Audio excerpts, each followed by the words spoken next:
Welcome to The One Thing, where each episode features our signature segment, Pandora's Box. We dive into hot topics that challenge the norm and ignite real conversation. Inspired by Greek mythology, Pandora's Box isn't just about chaos. It's about truth, transformation and hope. That's what we bring to every conversation. Have a cause or business that deserves to be seen? Want to be remembered forevermore? Be our next special guest. Contact us today at theonething@edgeradioaustralia.com. Hello and welcome. I was a bit premature before, Aaron. Very excited. She's ready to go. Primed. I know. Welcome to Edge Radio Australia, and you are listening to The One Thing, which normally has three hosts, Aaron. It does. There's Someone's someone playing missing. Yes, there's someone who's having a fun old time down south. I've seen the photos and it's And the videos. just making me jealous. Lisa's not with us today, so I'm going to hand over to Aaron, who's going to introduce our very special guest today. And here's the ball. Simple as that. You have handballed away. This is an absolute pleasure. This is a gentleman who we've got to know each other over the last few years, a true freedom fighter, somebody who actually really cares about the future of this country, somebody who cares about what's left as a legacy to his children and grandchildren, and for everybody's children and grandchildren. So a guy I'm very proud to call my friend. It is Daniel. Now, I've written his name down because for all of this time, I just go, that's Daniel with the Italian last name, right? It is Daniel Bettinelli. I mean, what a great name, hey? I had to throw the accent out there. I'm going to bring him on screen. Great to see you. How are you there, Daniel? Yeah, I'm good, mate. Thank you very much. Did you enjoy me butchering your surname? Is that important? I did, mate. I appreciate the effort, but let's just leave it to Bettinelli, should we? All right, we'll just go with that. Okay. No more rolling of the tongue, mate. Now, you're there. You've obviously got a fantastic backdrop, which says The Unspoken Truth, and it's a show that you put forward on the internet. Now, before we get into things, just can you give us a little brief outline of what you're about, what Unspoken Truth is about, and what mutual respect is all about? Yeah, surely. So firstly, I'd like to extend my appreciation and thank you very much for getting me on.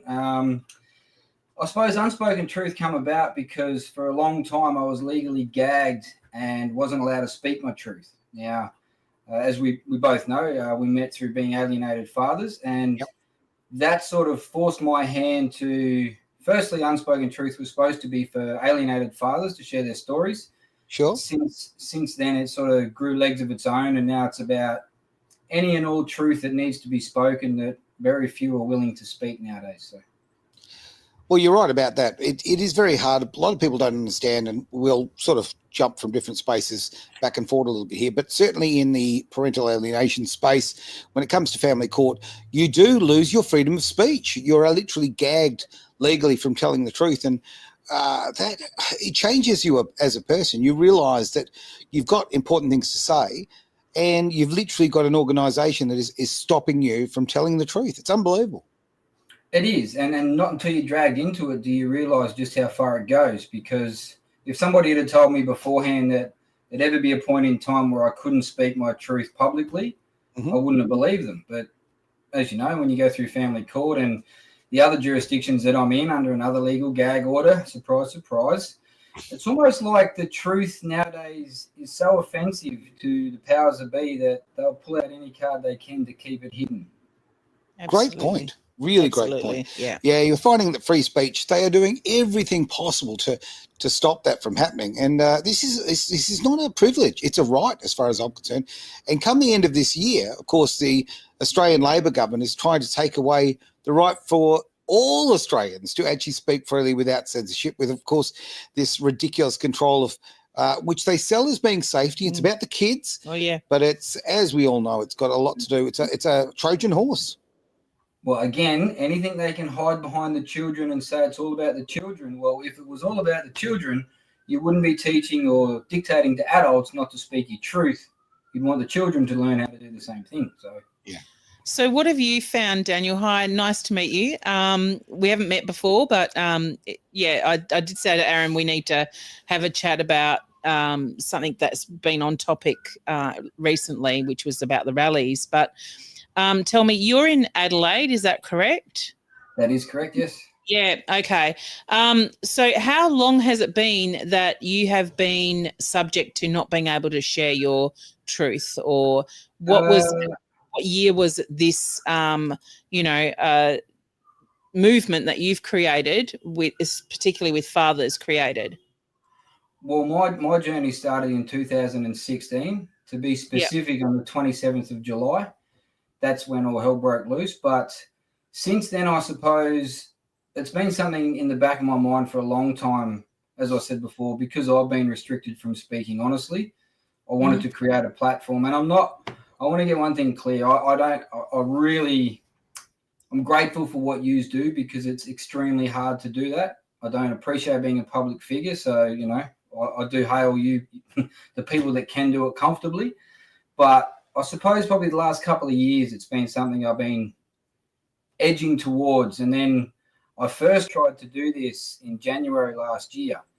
And then conveniently, I had 6 police officers at my house with historic charges to cease and remove all of my electronic devices. Wow. So 6 months later, they gave everything back and discontinued the charges. So I believe, in my opinion, that it was just simply to shut me up. Yeah. Intimidation 101.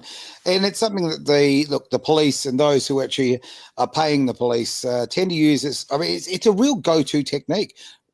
Use fear to stop people from telling the truth.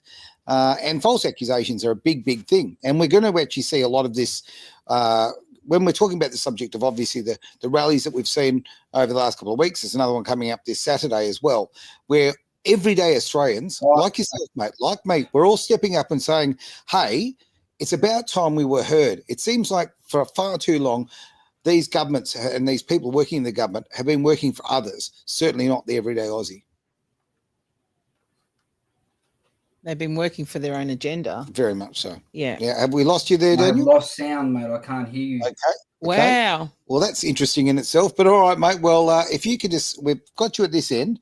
So perhaps if you can't hear us, it's going to be a bit of a drama. I know.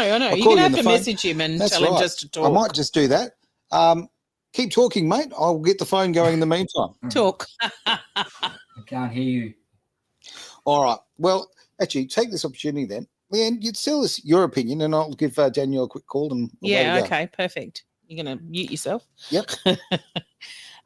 Okay, so I wasn't able to be present at the rallies a couple of weeks ago. I had an event in Pemberton, but I did see the amount of people that were present, and I'm normally one to actually go to these things, and I actually felt like you said there was 18,000, Aaron, and I feel like it looked like more, it was just my estimate. Yeah, your estimate. I think it's really important that people have that platform to be able to speak out. And I really do think that our government has too much control on what we say and how we say it. I also truly believe that we are now, as a country, assimilating to other people's belief systems, those that come in. I'm really struggling. I can't hear you, mate. Rather than us. All right. Can you hear us there, mate? Okay. And now everything at this end is saying that you are sweet and everything is bang on. But unfortunately, our friends on the internet have stepped in and said no. Oh, maybe it's a conspiracy theory. You never know. All right. So what I'll do is love it. All right.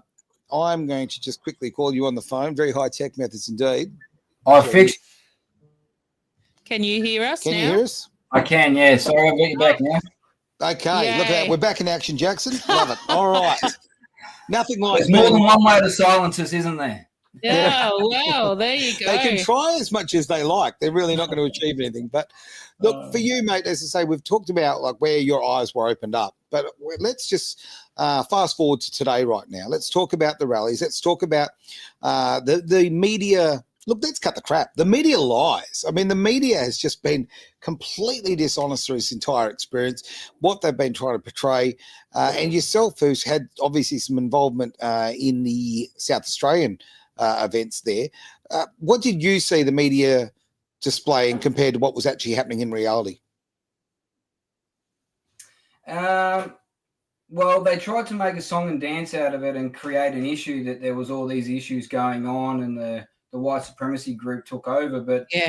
it was literally just a very minute issue. There wasn't anything big. There was nothing like mainstream reported. It was very small. It was very, very small. And I look, this is how I portrayed it, and I think this is as accurate. I'm not sure about the numbers, but my call in Western Australia, I said, here's what I saw. I saw 18,000 proud, fantastic West Australians and 20 dickheads, right? That's what I saw. Okay. You're always going to get dickheads. It doesn't matter where. It doesn't matter what you're doing. Yeah. Everywhere. There is always, and you know what? That's again the power of free speech. As much as I didn't like what those nasty people had to say and their belief system, guess what? It's kind of their right to say it, just as it's our right to reject it. So, from what I saw from the private videos, from videos of citizens, compared to what I saw on the corporate media, I suppose it was an extremely different experience, right? Well, and that's the thing. If they want to paint themselves with that brush to play the white supremacy card, they have to live with that bullshit. That's not something I adhere to, and that doesn't make you Australian. Doesn't matter what colour you are, doesn't matter what flag you fly. A true Australian is somebody that stands united. They look after their mates, and they don't cop shit from the government or anybody else for that matter. So, yeah, no, absolutely. I think. Go on. Sorry, Daniel. What do you think has made people so complacent in their own ability to, to stand up for themselves? Do you think it's propaganda? Is it the media that's stopping that? Is it, do people, have that fear still? I feel like more people are standing up now, but it's not showing it. It just feels like it's not showing it. What's your take on that, Daniel? Well, my take is, and that's a great question, because I think fear is part of it, but I also think that, and we see this a lot on social media, and that is somebody threw out a clip a while back where this lady said that govern me harder, Australia. So majority of Australians, they fall in line. I don't know why, but for some reason they think the government actually have their best interests at heart. I mean, if you open your eyes and you don't have blinkers on, you can clearly see that they're running an agenda, and that agenda is not in the best interest of everyday Australians. I think we are one of the highest tax countries in the world. Yeah. My relatives have come over from New Zealand, and she bought herself 10 of these alcoholic drinks, lemon alcoholic drinks. And it was $51. And she said, I can get 24 for that in New Zealand. I said, that's because of our taxes. Oh, that's right. She goes, I don't drink very often. Lucky I don't. And I said, I know. And sometimes that's just a vice for people, having a beer or having a drink after work, just having that chill. But they're even taxing us that much on stuff like that. I don't understand where people's mentality are at. I really don't. That they think to go a little bit further on that, the tobacco. That is, I'm glad I don't smoke. God, me too. Who can afford to smoke, mate? Honestly, yeah. Be very well. It's never been something that I've been into, but again, I'm not a smoker, but I respect people's right to do it. Okay, if that's your thing, if you want to do it, knock yourself out. Right? What do you think they're doing with all our tax dollars, Daniel? Well, I think they're lining their own pockets. It's not going back into the system like they claim it is. I mean, for God's sake, they're even talking about taxing the spare room. Yeah. I mean, there is no end to what these dickheads will do, pardon the French. But it's, if you act like something, I'm going to refer to you as that, and Albanese is a dickhead. It's as simple as that. Well, yes. Well, he's a traitor. He's an absolute traitor to this country. And you know what? Here's the thing, okay? What we've just said, those last few seconds, can literally in December put you and me, and maybe you too, Leanne, in cuffs, right? That's the reality of it. They're literally making any criticism of the government illegal. No, I'm sorry. Well, guess what? Get the handcuffs out. I might even bloody like it. Who knows? I'm not even going to go there. No, we won't Sorry. go there. No. that opens itself up for a there's lot of Pandora box. There's no beer in jail, Aaron, just so you know. Cheers. Okay. To freedom. But it is unbelievable to think that something so fundamental as having a conversation and if we wind the clock way back, this country is about this. Okay, we talk about our great heroes. We talk about Ned Kelly. We talk about, what happened, the Eureka Stockade. We talk about these things where there was that clash with government This is part of our DNA. But that has been so washed over the longest period of time, and we're seeing the difference in it, right? Like we're literally just before we came onto air, we were talking about the fact that the great part of Aussie culture is pulling the piss out of each other, right? And we do that well. We do, absolutely. Yeah, next level. Now, here's the thing. If I stop pulling the piss out of you, I don't think we're friends anymore, right? And that literally has become illegal. It really has. I see this as a worldwide agenda against freedom. I really do. I think that, it's without doubt the UK, Canada and Australia have been the three primary nations that have been the focus of this, the test studies, if you like. And like I've said many, many times, and I will keep saying it, the greatest thing about Australia is its apathy. And the worst thing about Australia is its apathy. She'll be right is right now causing us to destroy the futures for our children and our grandkids. Well said. And that's what it comes down to is it's un-Australian not to stand up for future generations. So if you know something's wrong and yet you're remaining silent because of your own personal fear, imagine how much harder it's going to be for the future generations to have an opinion publicly if you're too scared to do it now. I don't know if I was of childbearing age now, I don't know if I'd have a child because I don't know what I'm bringing that child into. I worry about my kids. They're 30 and 28, but I worry about them. Imagine if a grandchild came into the picture and what they have to deal with. So my question to you, Daniel, is do you think that doing these rallies will actually change anything in the government? I would like to hope so. And the only way that I see them actually becoming powerful enough to concern the government is in mass numbers. And I get a lot of feedback about this on social media that, it's a waste of time and something's better than nothing. To sit around and say, you're not doing anything. Well, at least we're out there trying to do something. But do I think it's going to be enough? At this point, I'm not sure. I do believe the global agenda is in full swing. And as Aaron said, we are a test country. And if you can make Australians bow down, I think you can make any country bow down. I think we've become lazy. Very much so. Yeah. I think we have just become really super lazy. And I think, you're going on about an agenda. I think that has been instilled over time.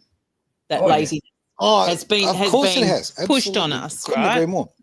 Now, we've got a question in from Lisa L. Thank you very much for the question. She said, how do we set things? Hang on.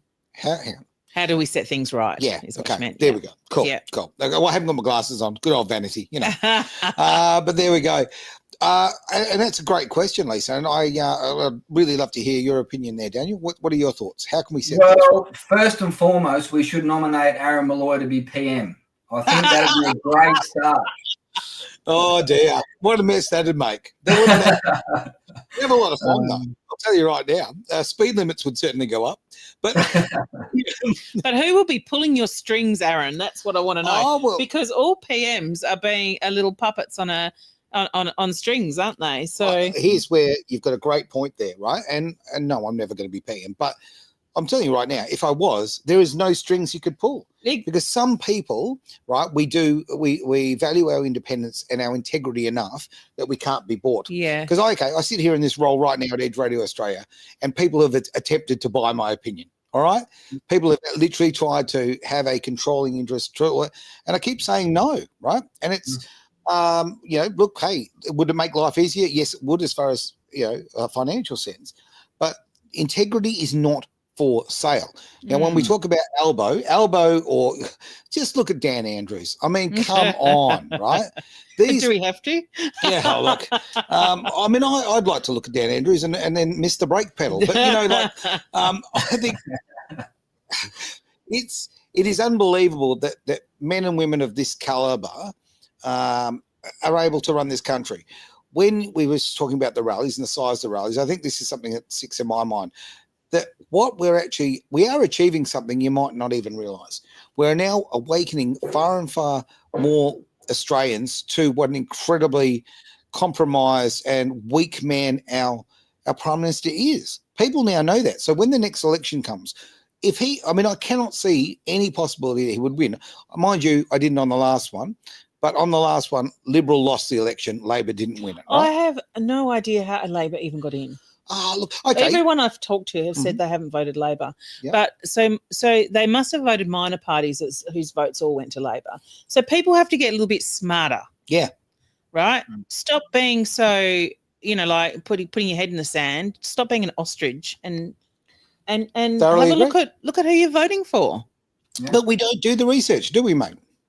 No, it's not that I think it's not even that we don't do the research, but as Australians as a whole, we're more inclined to go to a football match that has a pointless ending for our future generations and carry on about the good or bad decision that the umpire might give against your team. Yep. All of a sudden that becomes a priority when and don't get me wrong, I love Geelong Football Club. I'm a big fan of AFL rugby. We were mates until that point. What's going on? I'm just teasing, mate. Geelong was sponsored by Ford for a long time. South Australian, I understand. I get it. Well, look, but it's the point that I'd like to make is this. I think we are deliberately not taught what we need to benefit us as a whole in Australians. From the younger age, we're not taught things that are beneficial through primary or secondary school. Well, that's because of the school system. 100%. Yeah, exactly. Yep. And they keep us dumb. They keep us compliant. They keep us in line. They keep us in order. And like Aaron touched on, she'll be right. It's not right, but everybody thinks it is. So, yeah, I think. I think too, going back to politics and how Labor got in, they were very sneaky in which parties went through over to Labor. So you've got the Cannabis Party, right? Yeah. People are going, yeah, we're going to vote for the Cannabis Party. Well, what happens? Yeah, okay. Yeah, all their preferences straight to Labor. Yeah. Right? Greens. Green is, they're the Communist Party. Let's cut the crap. They literally, they are green on the outside. They are so red on the inside. They make every decision through, committee. They're not green. They don't care about the environment. This is my opinion, but I'll tell you right now, strike it down as fact as far as I'm concerned. They are, in my eyes, they are just a very sneaky advertising campaign for the Labor Party. That's what they are. And the Labor Party is a socialist party. Socialism is just a form of communism. And what did our diggers go and fight for? They fought to keep Australia away from communism. It just does my head in. Hey, time for a very quick break. Back in tick. It's Edge Radio Australia. You're watching The One Thing. Is pain holding you back? Bowen Therapy with Panacea Healing can change that for you. It's never too late to recharge your health, career, or purpose. You have the power within yourself to change what no longer serves you, taking your life and health to another level. panaceahealing.com.au. You can do anything. Absolutely anything. Absolutely anything. You are back on The One Thing here on Edge Radio Australia. And I've got the amazing Daniel here. It is great, mate, to have you on the show. Really appreciate it. And you are one of the most real human beings I've ever met, okay? And guess what? That used to not be rare, mate. You used to become a supporter, right? Yeah. And what I say publicly, I think the fact of the matter is I just don't give a shit what other people think of me. I'm here for a bigger purpose, and that is I will at some point be able to reinstate mutual respect for future generations. And if not, I'll die trying. So that's simply how I'm going to see the rest of my life. Okay. Now, Lisa Earls popped in with another fantastic question. So how can we start learning what we need to know? Well, where do we look? All right. Who wants this one? It's a really good question for Lisa to ask because she's a homeschooler. Okay. So being a homeschooler, there's a lot of community out there that are doing homeschooling. So I'd love for that to come to the forefront. Where do we start looking? Where do our kids get that education from? It has to start at home, but how do we instill that? How about we take control of the home again? How about we actually allow families to exist? Obviously, as I say, that the way that Daniel and I got to know each other is because we've been alienated as parents. Our families were torn apart, and they were torn apart by outside structures, not our own. Don't get me wrong, personal responsibility all the way. I take personal responsibility for my part in things, but we live in a world where the family unit used to be sacred. It used to be such an important place. Now it is something that's torn apart for control and economic reasons, I guess. Yeah, No, exactly that. A government overreach. They've embedded themselves into people's homes because it makes more money. We're easier to control if we're too busy arguing and divisive. And children used to respect their parents, irrespective if the parents broke up or not. Yep. That's right. That's right. That went down with the school. I remember the boys coming home and I don't have to listen to you because I got told at school, you know, blah, blah, blah. And I'm like, well, hang on a minute. I don't know where you're going to live. Yeah. It was at that point you should have bought them a tent. Yeah. And you said, catch you later. Yeah. I know, I'm buying them. They can buy their own tent. I remember telling my parents, that's it, I've had enough, I'm going, I've had a gutful. And they said, we'll see you when it gets dark. You'll come back. Yeah. Sure enough, I'm going to take. And it was, I'm going to take this and I'm going to take that. Well, that's mine and that's mine and you can't take that. And but again, it comes back to boundaries, doesn't it? Children used to know where to get to before they'd be in trouble and there'd be consequences for actions. But now, if you're not going to let me do something, I'll report you. If you won't let me change my gender, I'll report you. You know, we've got right out of hand where children are no longer allowed to just worry about being children anymore. They're being coerced into thinking about things they should never have to worry about. It is so controlling indeed. Now, great, some comments coming in from Tess. I really appreciate that, Tess. Yeah. What have we got here? We've got the family unit is being broken down because the government wants people separated, vulnerable and weak. It's part of the Socialist Marxist Manifesto. Spot on. Couldn't have said it better myself, Tess. Absolutely perfect comment there. And it's true because people go, okay, what's the government, what's their advantage to breaking up the family? Even just stepping away from that comment there, it's very, very simple. Economics. You now need another house, which means you need another power bill, which means you need another gas bill, which means you need another water bill. All of these things, car, insurance, it stimulates the economy, right? And governments. We haven't got enough houses to go around as it is, Aaron. Oh, there's plenty. I don't know where you're going to be. There's plenty. Oh, apparently there's plenty. Ask Albert. He'll be knocking them up. You know, no worries about that. But this is the fact. Unfortunately, we're seen by our governments as cattle, right? We're seen as, well, maybe even ants, okay? We are just simply there to work for their purposes and their agendas. Now, I mean, you know. Is that why they're bringing all these people in, immigrants in? Because that was what the rally was about, right? Well, was it really about that? Yeah, it was about a little bit about that. It was about, you know. I believe that was one of the topics, but I didn't attend just due to mass immigration, being an Aussie wog that I am. Yep. Obviously, I come from an immigrant background. Immigrants too, so it's more. Yeah, I just seen it as more. It's government overreach was why I attended, and it was from chemtrails through to stuff they're putting in the food, trying to force and mandate jabs. All the things that you're told you should never be peer pressured into doing. All of a sudden, our government are doing it to us, and it's okay. So that was that's why I attended anyway. Well, a lot of people attended because of the immigration, and I don't have a problem with immigration, but for me, it feels like there's been a lot of immigration lately. Like, I don't even think. You know, like my sons can't, you know, how are they ever going to afford to buy a home? How are your children ever going to afford to buy a home with what's going on economically at the moment? It's just ridiculous. Okay, if we wind the clock back and people go, you know, you can't live in the past, but okay, let's cut the crap. In the 50s and the 60s, it was 2 years of your average wage to buy a home, 2 years, all right? Now, even if you believe that the average wage is, okay, let's just say 80,000, okay? I'm sure that's not it, but we'll give it a go. So, okay, our house is 160 grand.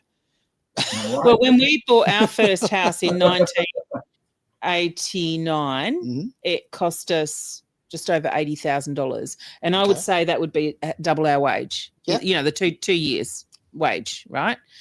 Now you're looking at a house, a 3x1. For $800,000-$900,000. Yeah, that's ridiculous. Oh yeah, imagine if you lived in Sydney. Not a chance in the world. It is so. This is in Perth. Yeah, Perth is the back end of the back end. Hey! We are wait a while. Come on, Perth. We are wait a while. We are also the sunshine capital of the world. We are. And we have the most beautiful women. That's a fact. Right? Yeah, I agree. No bias at all there, is there? None whatsoever. None whatsoever. You know what? I wouldn't even try and make the statement to back Adelaide up into that. So we'll just leave that. Oh, dear. Now, we've got a comment from Lisa L again. So thank you very much, Lisa. Always great questions from you. I mentioned that because we've got so many Lisas. I think our main demographic for the show is people called Lisa. We do very well. Yeah, So, look, immigration. people with L. With the little Leanne, L. Lisa, geez. you know. Okay, well, as Laren, my next question is, immigration is fine if immigrants are here to enjoy the Aussie lifestyle and values and contribute to Australia. Boom. Absolutely. But we're not. We're assimilating to their cultures. Yeah. I'm sorry. That's exactly what we're doing. Oh, my parents had to actually integrate into Australian culture. They had to learn the language, they had to learn the English language, and they had to assimilate into Australian culture. And they did that, and they did that really, really well. That's not happening now. Look, am I right to assume you were born in Australia? Yes, I was born in Australia. So first generation Aussie. Yeah. Oi, oi, oi. How about you there, Daniel? Yeah, no, I was born here, although the last name probably doesn't make that obvious, but yes, I was. Yeah, but my point being is, our parents were immigrants. Yeah. So it's not about being anti-immigrant. No, by any stretch of imagination. But you're right. I mean, when my family came to Australia, guess what they had to do? They had to fit in, and enhance the Australian lifestyle, not take it over. And that's a big part of what's going on here right now. And also, and I'm going to bring up a poignant comment, I believe it is, about what's going on right now. Now, Jacinta Price, made the comment the other day about the amount of Indian immigration. So I can put my hand in the air and I can say this, and anyone wants to label me a racist, guess what? I'm half Indian, so have a crack, all right? We have too much Indian immigration right now. It is not because Indians are bad people, anything like that. In fact, Indians come to this country, they work very hard. Yeah. They do integrate better than other countries as well. There's history of that kind of thing. But what I'm getting at is, if you have too many of any particular number of people, you change the culture, right? Now, if you had, again, totally not against immigration, but if you keep the numbers at a rate that steadily flows and people come and integrate, you don't lose your culture. Now, we've been talking about the fact, your Dutch heritage, your Italian heritage. Now, pardon? Yeah, Italian. Yeah. Now, if I go and get myself in a plane and I fly to Italy, guess what I want? I want to see beautiful buildings there. I want to see all that food, that famous architecture. I was getting to the food, trust me. Okay. I want that food. Look, this body wasn't made on exercise, right? So I want that beautiful Italian food. I want to experience that culture. Okay. I don't want to go to a country that's nothing but IKEA furniture. Okay. Which is what the world has become so homogenized and made the same. I want to go to Italy for that. So if you come to Australia, guess what you want? You want to see Australian culture. Yeah. If I go to the UK, too late for the UK, it's over the UK. But I want to see English culture. If I go English pub. English pub, damn straight. Cheers to that. All these countries, that's why you're going there. So if you take over the world and you became just one, two things, it shows very much that, as I say, those who are in power very much consider us to be their pets or their ants or their cattle, because they don't care about that sort of thing. But it diminishes the world. And of course, why would you travel if everything looked the same, right?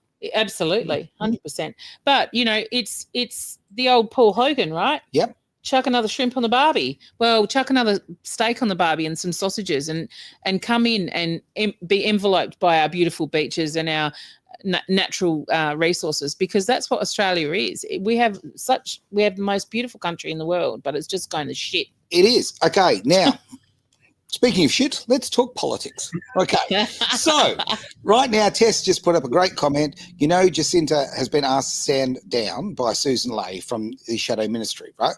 Now, that says so many things. Now, Jacinta Price, and my pronunciation is lousy on that, but is someone I've actually met. Someone I've spent time with, had a chat with on a couple of occasions, and is an absolutely wonderful Australian, okay? And we shared some jokes and we had a great time, and we talked about some very serious stuff, and she is incredibly intelligent, but she understands the nuance of the love of this country, right? Now, with Susan Ley, what have you got? Okay, right now we have, in this country, we have Labor and we have Labor Light. We don't have a Liberal Party. And the best thing, if Susan Ley is asking Jacinta to actually stand down, that is, to my mind, the clearest indication, full stop, that Susan Ley, it's time to go. You're only ever put in there as a caretaker position. You were put in there because everybody knew that was only going to be a temporary spot. You've shown yourself in such a short amount of time to be so incredibly weak. What we need right now is we need politicians who stand up and actually care about the people of this country, Yeah, 100%. Okay. I think you're right, but I think the problem, and only my opinion, and there are Alex Antics, another one. Jacinta's a great representative, but I think majority of the politicians in this country are, like touched on before, they're just puppets. They're just there to create a divide. They're there to push their own agenda, and sadly, they're there to destroy our culture and our children's future. And I truly believe that. What would you say would be the biggest hurdle as for us going forward? Or the other flip side of that, what would be the biggest thing that we could do going forward? I think, like you touched on before, make sure you understand where your votes are going. But even more than that, again, only my opinion, but if everybody decided to stop adhering and bowing down in fear to these global puppet masters, it all stops. It literally all stops. One or two will be picked off, but if enough of us stood united, it would have to stop. And what do you think will make the difference in people hearing that message? How do you think we can get that out there? That's a great question, because I've been rattling my brain for the last 18 months trying to work out how to plant the seed to make people, but you can't force people to become aware of, and me and Aaron have touched on this, sometimes it takes a very traumatic experience in your life before the curtain gets pulled back on the level of corruption that we're all living in. Yeah. So maybe it's a case of, like what you're currently doing, Aaron, and what you're doing with the, the unspoken as well, Daniel, and that's just keep plugging away with, shows, making people aware of it, trying to get that message through to the masses. Maybe, it's going to be harder and harder with social media, which is where you get most people's attention, right? But maybe it's a case of that. Maybe it's a case of it'd be great if we had a few, multi-millionaire philanthropists that were on our side and, we had billboards up or something like that. But I think we just need to keep plugging at it, because eventually people will listen. I think you're right, but I would like to say that everybody's capable of having a public opinion. Stop allowing, and this is why they're called opinions. They're not called facts, because everybody's allowed to have their own. So you don't have to be fearful of saying something that you believe in, because that's why it's your opinion. Stop hiding behind that, somebody might label me something if I say something in the public arena. Well, Anthony Albanese, this is my opinion and my description of Anthony Albanese, and that is that he is a homosexual man trapped in a toxic feminist body that identifies as a ventriloquist doll. Now, nobody has to agree with me. That is my personal opinion of this man. Okay? It's put a good image in my brain, though. I know. I apologise for that. A bloody awful image in my brain. So thanks for that, Daniel. Really appreciate that. Classic. I'm now not going to sleep for weeks. Thanks, mate. My pleasure. My pleasure. Tess, great comment there. One conversation at a time. Correct. This is true. What we're doing, there, mate, one conversation time. We keep chatting about these things. The more we talk about it, the more it comes to the surface. This is what we need to do. And people are so afraid of ridicule when you talk. Yes. They're so afraid of ridicule. There's fear associated with, being wrong. And I think that stems from school again. I think that stems from going to school. No, that is wrong. You were told that you were wrong all the time. Like if you debate something, go back to bloody, being Catholic and asking, well, how do you know the Bible's real? You're wrong. You shouldn't be asking those questions. I think we're not allowing our kids to ask the questions and having them, open to create their own and form their own opinions. It's like the comment, we've certainly experienced this one over the last few years, trust the science. Okay, what is science? Science is asking questions. Yeah. Doing experiments to find out what the facts are. So if you trust the science, you need to trust the process of actually checking things, saying why, being inquisitive. That's science, not, the results. And if you dig up that science, going back to the jibby jabs, right? If you dig up on that science and you find out really what's in that science, and not just take on face value what they want you to see, the print they wanted you to see. It's a great point. Bang. It's a great point. Tess, when did trusting the science mean following the money? I missed that. And no matter what you do on all of these, I mean, I see all sorts of scientific reports here and there and everywhere, as I suppose most of us do in one way or another. And honestly, if you follow the money on everyone, there is the answer. Yeah. There's been so, and I could recite it, and something you and I have experienced here, Daniel, with the Duluth principles and the study there, where the Duluth principle is literally a study that all social policy has been written about in the Western world, right? Now, the Duluth principle actually came out, that the person who wrote it literally came out 2 years after the principle and said, well, actually, we were told what they wanted the result to be, and we literally made the science fit the result. That is 43 years since that's been in place, and social policy has been written on a lie for 43 years. Unbelievable, right? Yeah, no, well said. And to go even further, then you've got Emily's List. For people that have never heard of that, I suggest to do a quick research on that, and you'll find out how predominantly politicians and business ladies are encouraged to basically receive handouts as long as they meet certain KPIs. Yeah, 100%.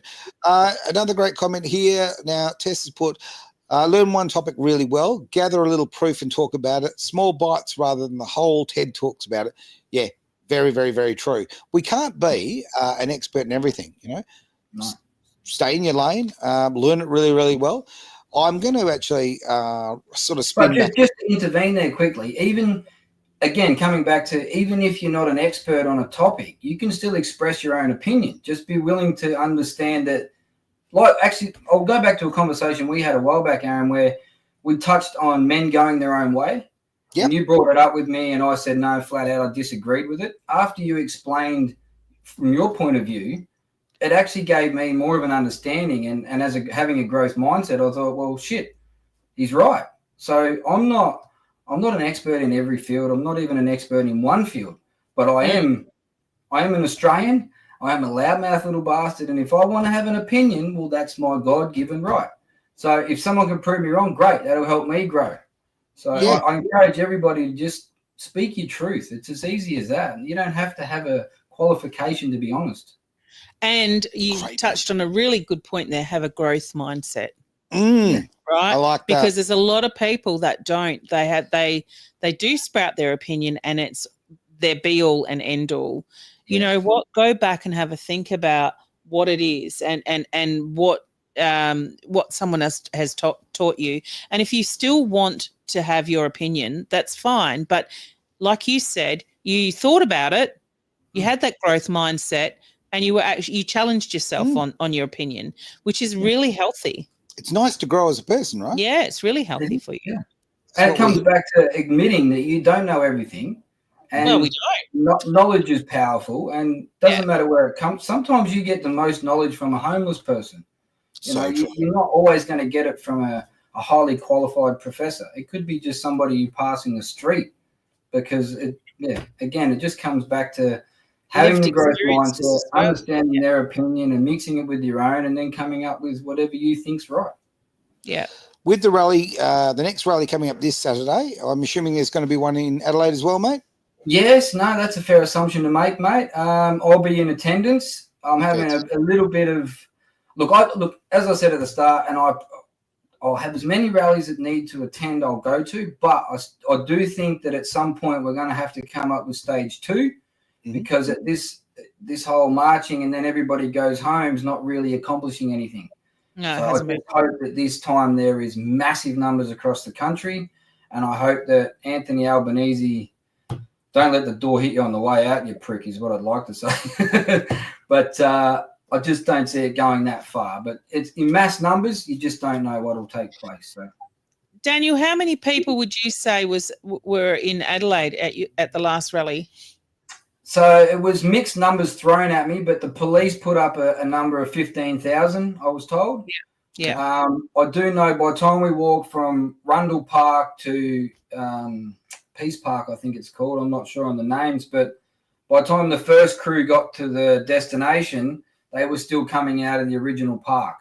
Yeah, so, wow. I'd guesstimate it's probably a 2.5 kilometre walk.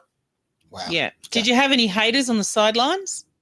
There was a couple of, it was quite strategic that there was actually a few white supremacy posters put up on the side of the Freemason buildings, which a few people tried to rip down. And for some reason or another, the police took offense to that. So I'm not sure what they were playing at there. I wouldn't like to speculate or point the finger, but it was also a very strange scenario when the NSN man got up on the stage. It was, I'm not sure, firstly, how we managed to get up there, but secondly, everything broke down from there. So before that, the speeches were fine. They were all inclusive. They were basically talking about mass immigration and government overreach. And then all of a sudden, all hell broke loose. But I wasn't close enough to see, so I couldn't have an accurate description of what took place. But it definitely wasn't like mainstream media portrayed. There was no violence that I seen. Yeah, exact same thing. All right, mate, we're going to wrap it up, and which is a shame because honestly, I think we could talk for another hour very easily. No, look, and I really appreciate you inviting me, and it was nice to meet you. And keep really doing what nice you're doing meeting because people need to tune in and hear the raw truth. So. Couldn't agree more, mate. We'll have to have you back. No question about that. We've got so many subjects we want to talk about this. So just the list is long. Very long, indeed. Grab a toilet roll and I'll start writing the list. That's how long it is. But on the way out, I just really would love you to basically just give me the elevator pitch about what mutual respect is about. I am completely on board with what you're trying to do. I'm a big believer in it, but I'd love other people to know what you're doing. Okay, and I appreciate the chance to speak on it. Mutual respect started off to expose parental alienation. As we touched on before, that's where this all has driven me from. But again, it's grown legs as well. So mutual respect now, I believe, reinstated across society would alleviate 99% of the troubles that we all face. Because at the end of the day, you wouldn't do to somebody else what you wouldn't appreciate them doing to you. And this goes from citizen to citizen, but it also goes from politician to citizen. So if the government decided, hang on, are we doing the right thing by them? Would they like it if it was happening back the other way? It all comes down to mutual respect, in my opinion. And if it was reinstated, our future generations would feel a lot more comfortable to be able to live the Australian way. So, the Australian way.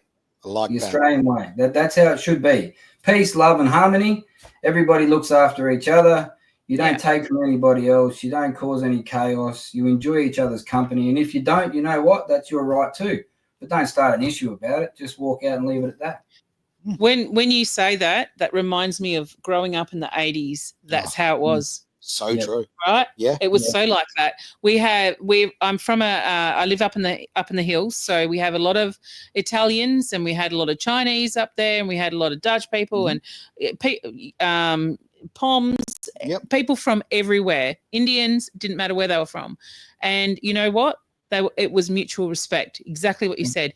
We just got on with it. I find it so sad. My best mate when I was 11 was an Aboriginal guy. Oh yeah. And like it came down from the family that he wasn't allowed. One day came to school when I was 11 years old, crying his eyes out, being told his family said he wasn't allowed to be friends with a white anymore, right? And like, where's the respect either way? Honestly, we were just two mates. Who gave a damn about our backgrounds? Who cared about the colour of your skin? You see kids together, and what are they? They just envelope each other. They love each other. You know, like young kids, they have no filter. They just get on with it. Hate is taught. And that's a valid point because racism is taught. It's no doubt about that. Children do not become racist without heavily influences outside of them. However, we still used to call the Italians wogs, which I like. Well, look, I'm 45 and Aaron still refers to me as the wogs. But that's the other thing too. I don't find that offensive at all. No. You know, that's like me calling Aaron a bald, overweight man. That's not offensive. Yeah. It's the truth, right? I've got feelings. Hang on. Triggered. Where's my son? Hey, we've touched on this topic, mate. Feelings aren't as important as facts. Damn straight. That's true. Oh, look, ain't that the truth? And, we've got to be very straight down the line with people and get back to the facts of, you know, if we all get along and we all pull the mickey out of each other and we realise that we're far more similar than we are different. The colour of our skin, the background, it's got bugger all to do with it. If we're going to have a truly unique and beautiful culture in this country, guess what? Politicians need to step the fuck up. Yeah. Maybe I'll just come up with the answer. Let's just put a bloody big ring, a big fence around Canberra. Problem solved. Yeah. Right? Job done. Well, that's probably a good idea. What if it was just a crater? That would be a better idea. And on that bombshell, we'll end the show, mate. Yeah, you're absolute pleasure having you on the show again. Quick little plug. Where can we reach you, find you, look at your information for mutual respect? Unspoken truth, mutual respect. I'm on TikTok. I under the exposing the narrative is what I am on TikTok. Mutual Respect's on Facebook. I am technologically handicapped, so bear with me if you do reach out. I'll get back to you at some point. But just look, I'd just like to leave it on this note. Just speak your truth. Nobody has to like it. It's your truth. It's your opinion. If they don't like it, well, so be it. Yep. Love it, mate. Absolutely. Yep. Thank you very much for being a guest. Daniel. And we'll see you again very, very soon. Thanks for joining us on The One Thing, Edge Radio Australia. Ever felt lost online finding the right businesses? Absolutely, like a needle in a haystack. Introducing the worldwide Awake Business Directory. Tell me more. It's your hub for businesses sharing your values. Discover eco-friendly products, socially responsible services, and more. Count me in. I'll check it out straight away. Find businesses aligned with your values on the worldwide Awake Business Directory. Start making a difference with every purchase.